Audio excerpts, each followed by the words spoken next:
Voler, c'est maîtriser l'aérologie, c'est être en condition physique pour voler, et puis c'est aussi avoir une certaine maîtrise de son corps, de ses ailes, de sa queue, pour maîtriser l'environnement. Et ça, c'est 6 mois en gros, on considère dans la nature qu'il faut pour l'acquérir. Et bien nous, il nous faut un peu plus longtemps parce qu'on n'est pas aussi bons professeurs que les parents. Il nous faut entre 9 et 12 mois pour arriver à les faire voler comme il faut.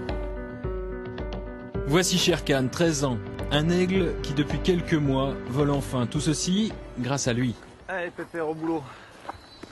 Jacques Olivier, son père, coach, entraîneur, l'homme qui apprenait aux aigles à voler, histoire d'un couple.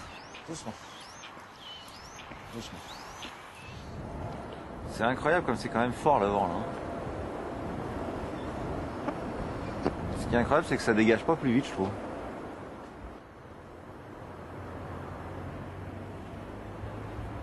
Il faut bien comprendre qu'un oiseau, pour voler, il a besoin d'avoir des muscles qui soient développés. Et il n'y a pas beaucoup de moyens de le faire. C'est par ces exercices-là. Ce sont des exercices un petit peu pénibles pour lui. On se met à plat sur des grandes distances et on l'oblige en fait à voler le plus droit possible, le plus bas possible, de manière à ce qu'il se muscle au fil du temps. Allez, Sherkan. Allez. Allez, allez, allez, allez, allez. Allez. Allez, allez, allez. Ouais, super, Pépère. Après des mois d'entraînement, le couple s'était lancé du toit de l'Europe, un symbole. Du Mont Blanc, Sherkan a retrouvé l'ivresse du vol longue distance, de son milieu naturel.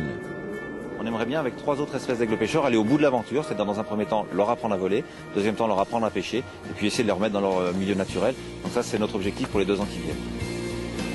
Ce jour-là, on n'a jamais su qui de l'homme ou de l'aigle était le plus heureux. Les ailes avaient renoué avec la liberté.